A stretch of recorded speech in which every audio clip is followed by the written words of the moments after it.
So welcome back to the channel guys. काफ़ी लंबे time बाद मैं अपनी जावा 42 बॉबर के साथ वापसी आया हूँ। हाँ, काफ़ी टाइम से कोई वीडियो नहीं आ रही थी ऐसा जावा 42 बॉबर की, और काफ़ी हाई ऑन डिमांड के बाद मतलब काफ़ी डिमांड थी लविंग सब्सक्राइबर्स की तरफ से कि यार आप एक डेली व्लॉग्स ही ले आओ एटलीस्ट, अगर आप अभी फ़िलहाल कुछ मॉडिफिकेशन नहीं करवा रहे हो अपनी बाइक के अंदर। क्योंकि आपने जानते होंगे, अगर आप मेरे जुड़े हुए सब्सक्राइबर होंगे काफ़ी टाइम से, तो हाल ही में मैंने ग्रैंड विटारा की डेल्टा CNG की डिलीवरी ली थी, तो उसमें मैंने काफ़ी मॉडिफिकेशंस करवाई हैं, उसकी वीडियोस जल्दी आएंगी। और बाकी मैं बात करूँ तो उसके चलते हुए इसका काम रुक गया, तो कह लो अब एक टाइम पे भाई एक ही गाड़ी चीज़ मॉडिफाई हो सकती है। तो कहीं ना कहीं मुझे लगा यार इस टाइम पे ना गाड़ी को मॉडिफाई करते हैं, और कुछ उसके अंदर बेसिक नीड्स थी, जैसे अलॉय व्हील हो गया, आउटर लुक थोड़ा इंक्रीज़ करना था मेरे को, स्टांस जो होता है गाड़ी का। तो इसकी वजह से मैंने अभी फ़िलहाल सोचा कि एटलीस्ट मैं अलॉय व्हील्स लगवा लेता हूँ गाड़ी के अंदर। तो वो समवेयर मुझे काफ़ी कॉस्टली पड़े, और ऑब्वियसली कॉस्टली पड़ने थे क्योंकि भाई अलॉय व्हील्स हैं। बाकी ये बातें तो होती रहेंगी। फ़िलहाल अगर मैं बात करूँ तो काफ़ी लंबे टाइम बाद मैं मोटो व्लॉगिंग कर रहा हूँ, और बताना कैसी लग रही है वीडियो कमेंट सेक्शन में। बाकी और भी कुछ ऐसा ही इन्जॉयबल कंटेंट चाहिए हो तो भाई कमेंट किया करो, आपका भाई ज़रूर बनाएगा। बस प्यार बरसाते रहो, बाकी मेहनत तो आपका भाई कर ही रहा है आपके लिए।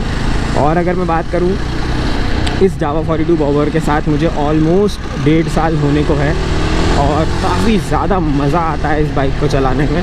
मतलब रियलिटी में मैं बात करूँ ना, मैं ज़्यादातर गाड़ी प्रेफर करता हूँ, क्योंकि दिल्ली के अंदर ना जितना ट्रैफिक है, जो सिचुएशंस है ना दिल्ली के अंदर, बाइक चलाने के लिए ना बहुत पैथेटिक है। क्योंकि यहाँ पे जो गाड़ी वाले हैं ना, वो बाइक वालों को कुछ समझते ही नहीं हैं। तो ये चीज़ आपने भी नोटिस करी होगी। तो इसकी वजह से प्रॉब्लम ना आए, और देखो पर्सनल सेफ्टी ज़्यादा इंपॉर्टेंट हो जाती है। तो फिर मैं ओकेजनली कह लो, या फिर हफ्ते में 2-3 बार तो मैं एटलीस्ट बाइक के साथ भी ट्रैवल करता हूँ। ऐसा नहीं है कि मैं बाइक बिल्कुल चलाता ही नहीं, चलाता हूँ अपनी बाइक जब ख़रीदी है तो चलाएंगे ज़रूर।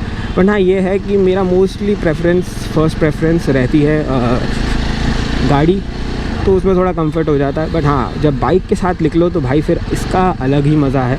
अभी जब स्टार्टिंग में आपने इसका प्रॉपर थ्रॉटल रिस्पॉन्स सुना होगा, बाइक बहुत ही ज़्यादा पावरफुल है, अमेजिंग है। अब यहाँ पे अगर हम देखें तो ट्रैफिक सिचुएशन है, मैं इस टाइम पे CP तक जा रहा हूँ। वैसे ही मैंने कहा चलो डेली व्लॉग कुछ कर ही रहे हैं तो कुछ आपको अच्छी सी जगह दिखा भी दूँ, क्योंकि मेरे मोस्टली सब्सक्राइबर्स ना अदर स्टेट्स के हैं। दिल्ली के हैं बट दिल्ली के उतने नहीं हैं जितने अदर स्टेट्स के हैं।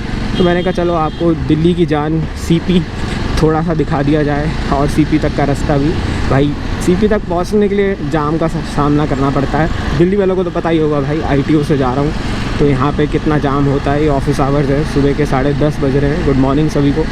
और बाकी ये आज ही वीडियो शूट कर रहा हूँ, आज 19 मार्च है, और सुबह का टाइम है। दोपहर को डल जाएगी ऑलमोस्ट ये 3 बजे के अराउंड, क्योंकि काफ़ी ज़्यादा डिमांड आ रही थी भाई वीडियो लाओ, डेली व्लॉग आप ला नहीं रहे। और मैं भी कहीं बिज़ी था तो उसकी वजह से डिले होते जा रहा था। फिर मैंने कहा चलो यार आज यही काम पहले किया जाए, और आपकी डिमांड फुलफ़िल होंगी तभी तो हमारी जो फैमिली है वो ग्रो करेगी। तो वही है। अभी यहाँ पे काफ़ी जाम तो लगा हुआ है, और यहाँ पे अगर मैं एक्सपीरियंस की बात करूँ ना 1.5 साल के, क्योंकि काफ़ी ज़्यादा जो मेरे व्यूअर्स हैं वो नए जुड़ते हैं मेरे से, तो उनको मैं बता दूं कि भाई 1.5 सालों में इस बाइक के साथ काफ़ी ज़्यादा मज़ा आया, और अभी भी आ ही रहा है। कोई दिक्कत ऐसा सच है नहीं इस बाइक के अंदर। बहुत से लोग बोलते हैं माइलेज नहीं देती, ये नहीं करती, वो नहीं करती। भाई मेरे को तो 30+ की माइलेज आराम से प्रोवाइड करती है ये बाइक, नो डाउट, बिल्कुल भी कोई दिक्कत नहीं है माइलेज के उसमें। हाँ, न्यूट्रल होने में ना थोड़ा सा नाटक कर देती है ये कभी कभी, जब चाहिए ना। अब जैसे मुझे अभी चाहिए था न्यूट्रल हो जा, तो भाई सेकंड गियर में चली गई, और जब फर्स्ट गियर से सेकंड गियर में डालो ना, थोड़ा सा रेव कर रहे हो आप हार्ड और खींच रहे हो बाइक को, तो उस टाइम पे ना ये न्यूट्रल नहीं जाएगी। जैसे अभी भी न्यूट्रल नहीं गई, सेकंड पे गई। तो वो चीज़ें हैं इसके अंदर, थोड़ा सा ग्लिच है, वो उसको सही कर देते हैं सर्विस के टाइम पे, वो सुधर जाती हैं चीज़ें।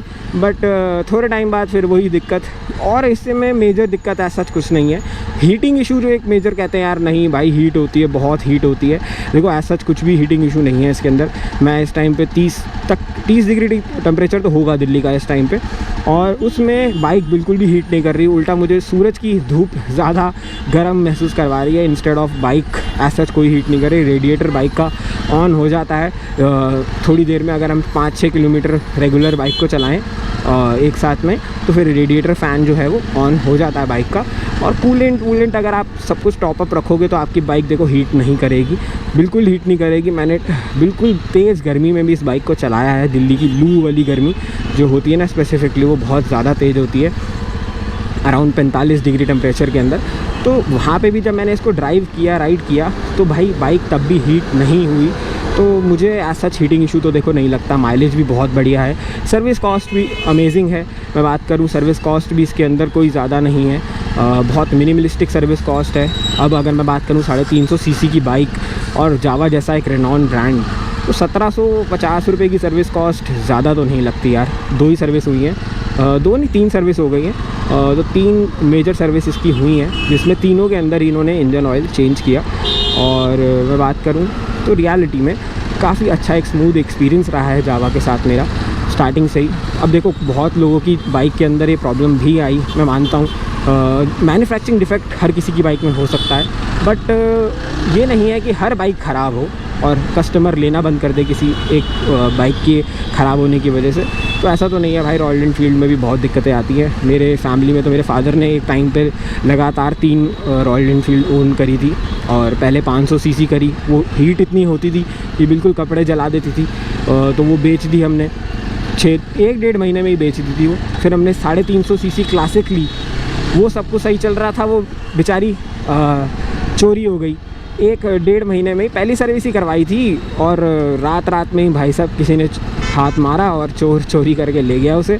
और अच्छा वाला उसमें मॉडिफिकेशंस पैसा लगा दिया था हमने, बट वो चोरी हो गई। फिर उसका कंपनसेशन अमाउंट जो हमें मिलना था इंश्योरेंस से, उसमें हमने थोड़ा सा ऐड ऑन और किया और 3rd रॉयल एनफील्ड दोबारा से ली थी। उसको हमने फिर यूज़ किया 2-3 साल, 4 साल बाद फिर उसको भी हमने बेच दिया था, क्योंकि पापा को स्लिप डिस्क हो गई थी। क्योंकि वो जो बाइक थी वो साइड का जो लॉक होता है ना इसका, वो खोला नहीं था पापा ने जल्दबाजी में, और उसकी वजह से वो बाइक एक तरफ गिर गई। और जब वो गिरी तो उसको बचाने के चक्कर में पीछे स्लिप डिस्क की प्रॉब्लम उन्हें हो गई थी, तो फिर उन्होंने बेच दी। फिर मैंने कहा कि अब चलो यार मैं चलाने लग गया हूँ बाइक, और मेरे को रेट्रो बाइक, क्लासिक बाइक का बड़ा शौक़ था, फादर की तरफ से ही कह लो। तो वो चीज़ें थी कि फैमिली में थी, बट कभी चलाई इतनी खास नहीं थी मैंने अपनी रॉयल एनफील्ड, क्योंकि तब आती भी नहीं थी। और फादर ने एक चीज़ कही थी, भाई देखो बाइक तो टूट जाएगी, जुड़वा लूँगा मैं, बट तेरी टांग टूट गई तो भाई फिर वो जुड़ेगी नहीं कभी। तो उस डर से मैंने कभी छेड़ी नहीं रॉयल एनफील्ड। फिर सबसे पहली बार मैंने अपने ब्रदर की रॉयल एनफील्ड चलाई थी, उसके बाद फिर जस्ट मैंने डायरेक्ट ये बाइक चलाई। और भाई इस बाइक में जो इंसेन पावर है ना, वो रॉयल एनफील्ड 350 क्लासिक के अंदर भी नहीं है, जबकि उससे छोटा इंजन है। और मेरे ब्रदर के पास 350 क्लासिक है, उसने खुद ने कहा है कि भाई इसके अंदर पावर बहुत ज़्यादा है, छोटा रॉकेट है ये कहीं ना कहीं। और अभी ट्रैफिक में मैं चला रहा हूँ ना, तो मुझे ऐसा दिक्कत कोई नहीं हो रही, इतनी देर से मैं ट्रैफिक में फंसा हुआ हूँ।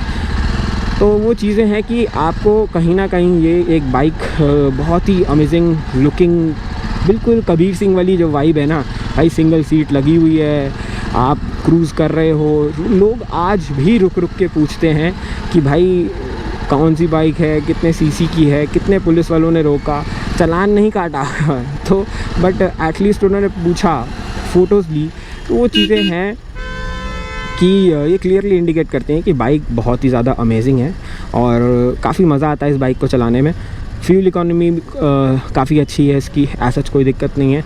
अब ये दिल्ली का जाम थोड़ा सा हाल बेहाल कर देता है, गर्मी ऊपर से और है, थोड़े से हाथ लाल हो जाते हैं इस जाम के अंदर कहीं ना कहीं। ये थोड़ा सा एक डिसएडवांटेज है इस बाइक के राइडिंग पोस्चर का, पर ठीक है यार, बॉबर है तो कुछ ना कुछ आपको थोड़ा सा नेगेटिविटी मिलेगी। बाकी मैंने अपना हैंडल फिर भी एडजस्ट करवा रखा है अपने हिसाब से, नहीं तो इसकी हालत और बुरी होती। जब ये स्टॉक पोजीशन पे था तो उस टाइम पे तो बिल्कुल ही हाथ दर्द हो जाते थे ज़्यादा ट्रैफिक के अंदर, तो फिर मैंने थोड़ा सा इसको एडजस्ट करवा लिया था अपने हिसाब से।